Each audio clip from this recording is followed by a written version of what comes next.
pada hari dia termasuk dekat tempat bunian tu, waktu tu dia memang masuk hutan lah. Macam biasa, dia nak mencari rotan, dia nak mencari rezeki lah. So, waktu dia masuk tu, dia ingat lagi pada pukul 8.20 pagi. Waktu dia nak masuk ke dalam hutan tu guys, pakcik dia ni dalam keadaan elok tau. Lepas tu dia pakai jam dia pun berfungsi elok, tak ada apa-apa masalah. Dalam beberapa langkah dia berjalan guys, dia tengok jam boleh rosak, tak fungsi jam tangan dia.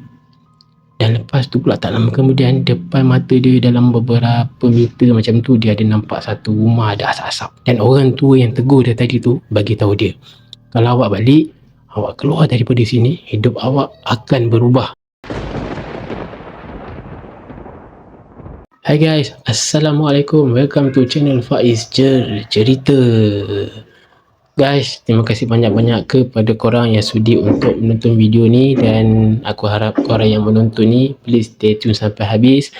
Dan aku nak minta maaf lah terlebih dahulu sekiranya apa yang korang nampak ni, yang korang tonton ni tidak memberi keselesaan di mata korang, kerana lighting yang seperti biasanya aku gunakan ada masalah, dia dah rosak. Jadi aku terpaksa menggunakan apa yang ada di depan mata, dan hasilnya sebagaimana yang korang saksikan ni. Dan di masa akan datang guys, aku akan cuba perbaikilah untuk bagi yang lebih baik kepada korang yang menonton, walaupun tidak sempurna. Jadi untuk video ni korang kena abaikan dan tontonlah, dan terimalah aku dengan seikhlas hati. Sebelum aku memulakan penceritaan, macam biasa aku mengharapkan kepada korang yang menonton yang belum lagi subscribe, bantu support hanya dengan subscribe, like, share, dan jangan lupa untuk klik button notification. Buat yang baru mengenali Faiz Cerita, salam perkenalan. Dan aku nak ucapkan juga terima kasih kepada korang yang sudi untuk menonton video-video yang ada di Faiz Cerita, yang masih lagi sudi untuk support. Teruskan support, kerana sokongan korang sangat-sangat aku memerlukan guys. Jadi baik, tanpa membuang masa guys, apa yang aku nak kongsikan dalam video kali ni, kisah seram ni dikongsi dari seseorang yang dikenali dengan nama Zul. Katanya kisah yang dikongsikan ni adalah satu kisah benar, tapi kisah seram ni bukan Zul ni lalui, di mana kisah ni dia dengar sendiri dari mulut seorang insan ni, yang di mana beliau pernah mengalami satu kejadian misteri. Memang aneh, memang pelik. Dia termasuk ataupun tersesat ke alam bunian tanpa sengaja guys. Zul ni, dia dapat kisah ni daripada seorang pakcik ni, dan pakcik ni dia sudah pun meninggal dunia beberapa tahun yang lepas. Dan kisah ni Zul sendiri dengar dari mulut pakcik tu guys. Dan Zul ni dia memang percaya dengan cerita pengalaman pakcik ni, sebab dia bagi tahu secara peribadi dia memang mengenali pakcik ni. Pakcik ni dia orang kampung Zul ni, memang kira rapat jugalah dengan pakcik ni. Apa yang membuatkan Zul ni percaya sangat dengan kisah pakcik ni kongsikan, Zul bagi tahu pakcik ni dia seorang yang memang bukan pandai untuk mereka-reka cerita. Dia seorang yang bercakap jujur. Dan sepanjang Zul kenal dengan pakcik ni guys, tak pernah lagi dia dengar hal-hal yang tak baik pasal pakcik ni. Macam pakcik ni suka tipu ke, suka buat cerita ke, tak. Memang ramai orang kampung tu bagi tahu dekat Zul ni, pakcik ni memang karakter dia, perangai dia tak suka nak buat cerita. Jadi oleh sebab itulah Zul percaya sangat dengan cerita ataupun pengalaman yang pakcik ni kongsikan dekat dia. Kita panggil pakcik ni Pakcik Din lah, bukan nama sebenar dah. Bila Zul balik, dia memang selalu ternampak Pakcik Din ni, selalu lepak dengan pakcik ni, bercerita, bertukar pandangan, pendapat. Entah macam mana Zul ni dia rasa macam nak tahulah pakcik ni ada tak pengalaman melalui kisah-kisah yang misteri ke, seram ke. Dan Zul masih ingat lagi pakcik tu bagi tahu dengan dia. Sebelum pakcik tu ceritalah, pakcik tu cakap, kau percaya ke kalau pakcik cerita? Pakcik memang ada pernah lah lalui satu dua kisah, tapi ada satu kisah ni yang memang pakcik tak boleh lupa. Benda tu memang berlaku dalam hidup pakcik, tapi kalau pakcik cerita, kau nak percaya ke? Nanti kau gelak pula. Jadi pakcik tu pun ceritalah dekat Zul, pasal Zul nak dengar sangat kisah pengalaman dia ni. Dan pengalaman Pakcik Din ni guys, memang dah bertahun-tahun lepas, lama. Waktu dia lalui pengalaman tu, umur dia dalam 20-an, 30-an macam tu. Memang dah agak lama. Macam mana Pakcik Din ni boleh tersesat dan masuk ke alam bunian tu? Kata Zul, Pakcik Din ni beritahu waktu umur dia dalam 20-an macam tu lah.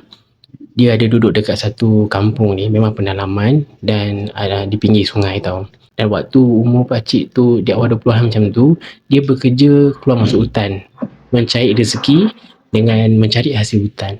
Pada hari dia termasuk dekat tempat bunian tu, waktu tu dia memang masuk hutan lah. Macam biasa, dia nak mencari rotan. Dia nak mencari rezeki lah.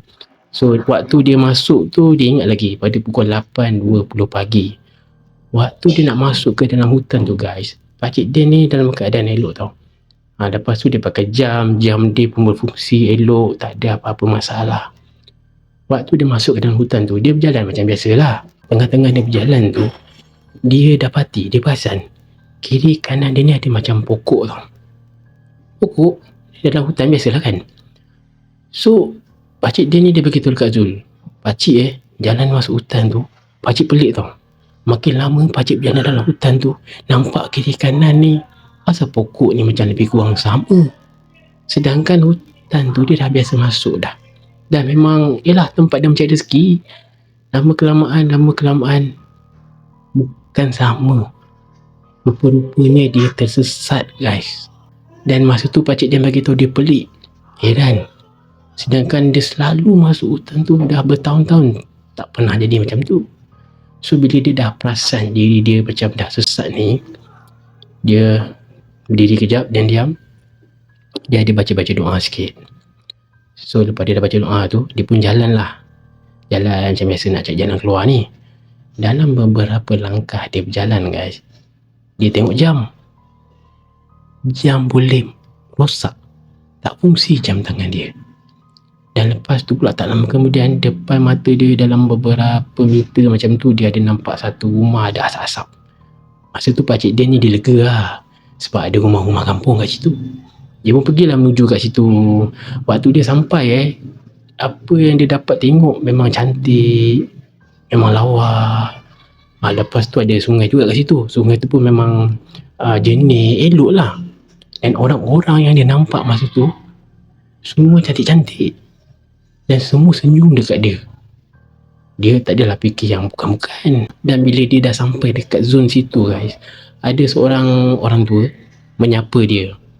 Dia terus tegur pakcik dia ni, awak ni dah banyak sangat berjalan, mesti awak penat. Jomlah, marilah minum dulu. Pada masa tu juga pakcik dia ni macam teringat pesanan orang-orang tua lah di ketika itu, yang di mana kalau masuk hutan, kalau ada orang yang kita tak kenal ajak minum apa semua, jangan ikut. Pakcik dia ni pun tak ikut, tapi dia menolak dengan cara yang baik lah. Lepas tu dekat situ macam ada satu tempat duduk. Pakcik dia ni pergi kat situ dan dia berehat sekejap. Waktu dia duduk situ, dia pandang atas. Dia nak tengok matahari. Dia nampak matahari, yelah keadaan sekeliling situ macam tak bergerak tau. Tak tahulah pandangan pakcik dia masa tu lah kan, macam lain macam sikit, tak macam biasa. Datanglah pula tak lama kemudian ada seorang budak perempuan, budak kecil, bagi dia secawan air untuk dia minum. Pakcik dia ni pun ambil cawan tu nak minum. Baru dia nak minum, tak jadi dia nak minum. Sebab apa? Dia tengok dekat air tu, bukan air tu kotor ke apa kat dalam cawan tu.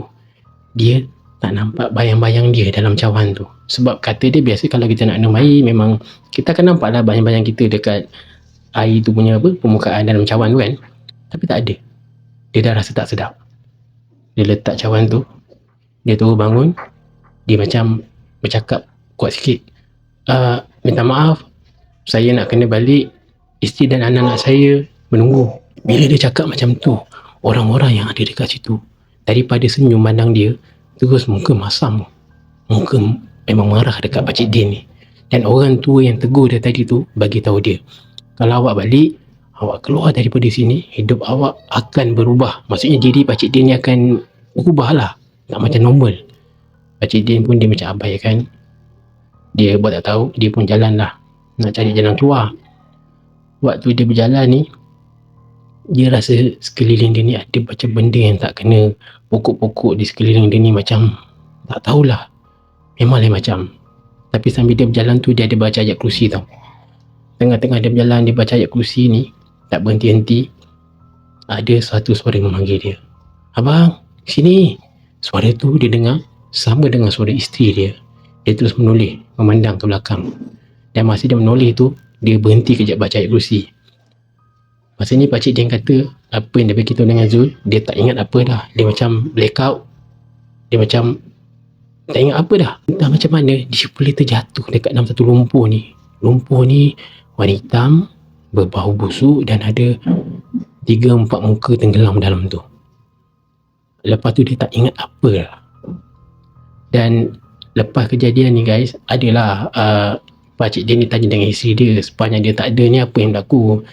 Dan Pakcik Din rasa dia hilang ataupun tak balik sehari je, tapi isteri dia cakap dia dah hilang 3 hari.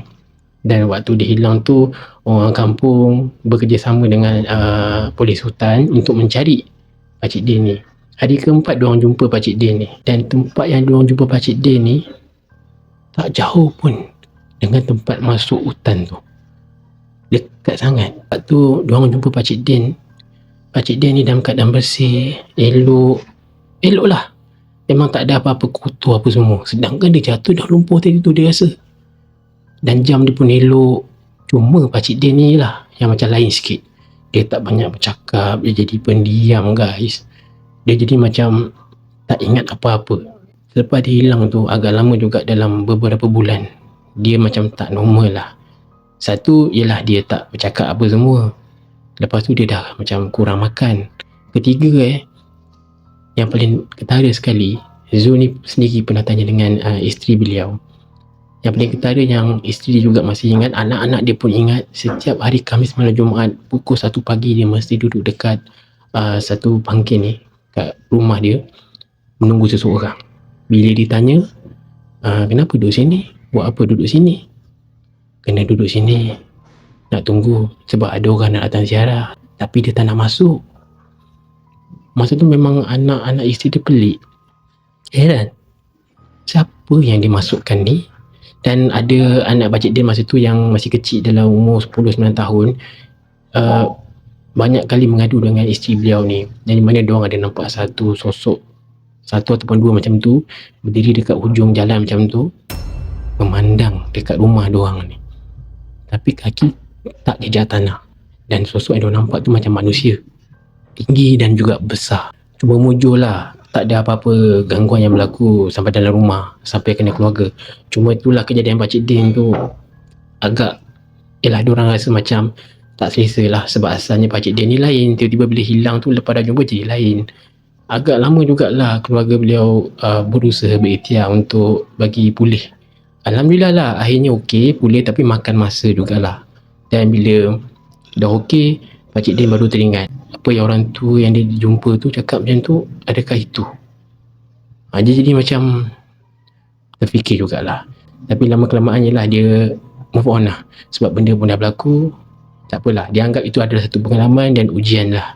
So itulah guys, kisah yang Pakcik Din kongsikan dengan Zul ni, yang Zul ni kongsikan dengan aku untuk aku sharingkan kepada korang yang sudi untuk menonton ni. So itu sajalah guys, pokok siap untuk kisah seram dalam video kali ni.